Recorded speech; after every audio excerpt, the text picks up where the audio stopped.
Hello friends, स्वागत करते हैं अपने YouTube channel A to Z pharmacy GK में। और आज के इस वीडियो लेक्चर में हम डिस्कस करने वाले हैं डी फार्मा सेकेंड ईयर फार्माकोथेरेपिटिक्स का जो है यह सिलेबस है।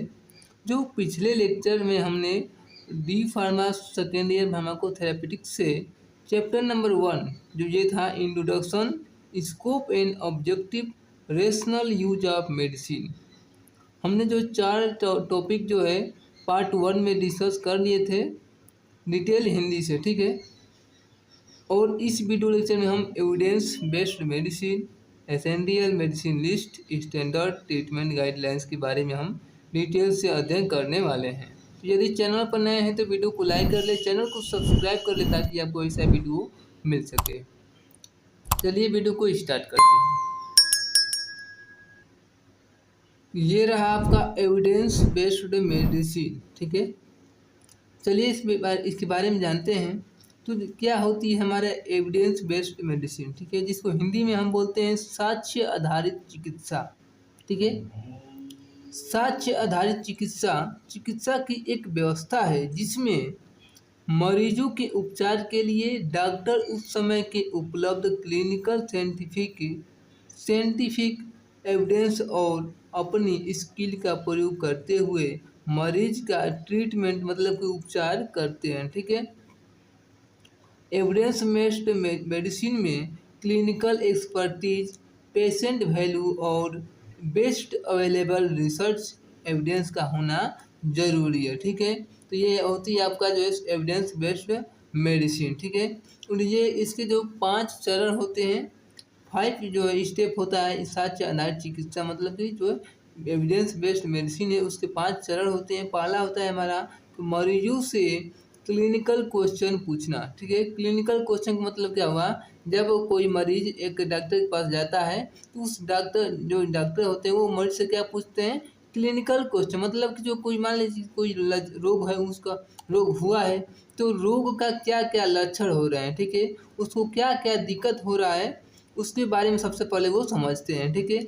उसके बारे में समझने के बाद जो है क्लिनिकल एविडेंस जुटाना, मतलब जो उसने जो है उस दवा को उस रोग को ठीक करने के लिए कहाँ कहाँ से दवा कराया है उसके बारे में उसको जो क्या करता है, जो भी डॉक्टर का लिखा हुआ प्रिस्क्रिप्शन रहता है उसको जो है मंगाता है, ठीक है। जिससे क्या होगा कि वो देखता है कि कौन कौन सी दवाएं जो है उस रोग को ठीक करने के लिए डॉक्टर ने जो है प्रयोग कर चुके हैं, ठीक है। उससे क्या होता है कि एक क्या होता है कि जब वो डॉक्टर समझेगा कि ये दवा जो है इस रोग में चल चुका है फिर भी जो है वो उस रोग को जो है ठीक नहीं हुआ है, तो उसको क्या करता है डॉक्टर जो दूसरा जो है दवा को लिखता है। तो क्या करता है वो उसमें वही क्वेश्चन जो पूछा है आपसे जो बता रहा है इसमें क्लिनिकल बेस्ड मेडिसिन एविडेंस जुटाना, ठीक है।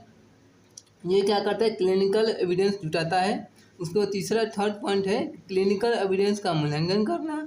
चौथा है सबसे अच्छा क्लिनिकल एविडेंस मरीज पर लागू करना और मरीज में क्लिनिकल रिजल्ट का मूल्यांकन करना, ठीक है। ये हमारा जो होगा एविडेंस बेस्ड मेडिसिन साक्ष्य आधारित चिकित्सा क्या होती है और इसके क्या क्या चरण होते हैं, उसमें क्या क्या बोलना है आपको, इतना जो है आप पेपर में लिख सकते हैं, ठीक है।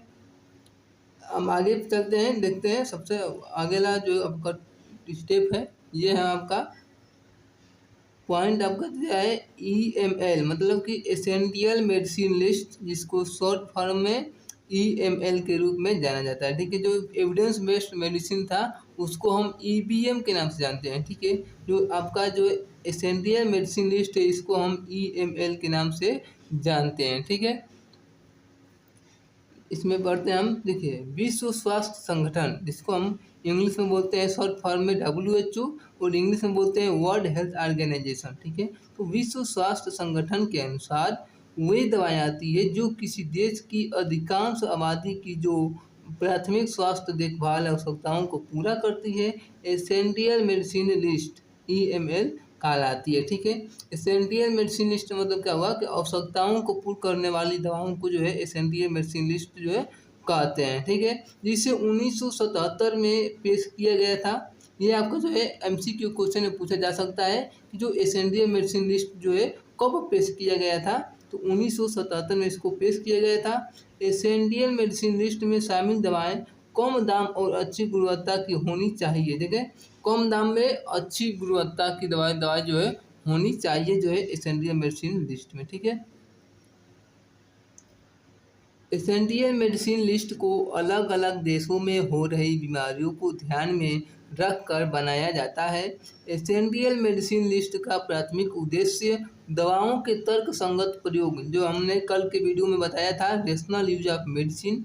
ठीक है, तो वही है आपको कि तर्क संगत प्रयोग, ठीक है, जिसको हिंदी में इंग्लिश में बोलते हैं रेशनल यूज ऑफ मेडिसिन, को ध्यान में रखते हुए बढ़ावा देना है। ठीक है, तो ये हुआ आपका एसेंशियल मेडिसिन लिस्ट। ठीक है, अब अगला जो पॉइंट हमारा है वह है स्टैंडर्ड ट्रीटमेंट गाइडलाइंस। ठीक है, इसको शॉर्ट फॉर्म में STGS कहते हैं। ठीक है, इसको हिंदी में बोलते हैं हम मानक उपचार दिशा निर्देश को स्टैंडर्ड ट्रीटमेंट प्रोटोकॉल, जिसको शॉर्ट फॉर्म में बोलते हैं STP, स्टैंडर्ड ट्रीटमेंट शेड्यूल, जिसको शॉर्ट फॉर्म में बोलते हैं STS, थेरापीटिक गाइडलाइंस, जिसको शॉर्ट फॉर्म में बोलते हैं TG, और प्रिस्क्राइबिंग पॉलिसीज भी कहा जाता है। ठीक है, तो इसको हम कई रूप में जानते हैं।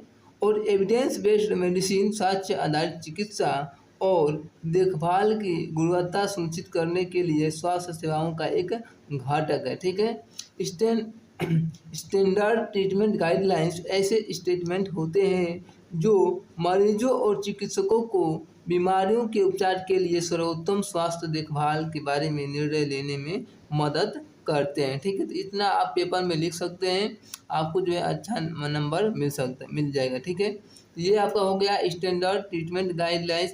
हमने इस वीडियो में जो है ABM, EML और STG, ठीक है, के बारे में हम डिटेल से अध्ययन कर चुके हैं। ये हमको जो है पार्ट टू था। इसके पहले वीडियो लेक्चर में पार्ट 1 में हमने जो है introduction of pharmacotherapeutics, scope and objective के बारे में पढ़ लिए थे। तो यदि आपको वीडियो पसंद आया हो तो वीडियो को लाइक करें, चैनल को सब्सक्राइब करें। मिलते हैं नेक्स्ट वीडियो में, तब तक के लिए धन्यवाद।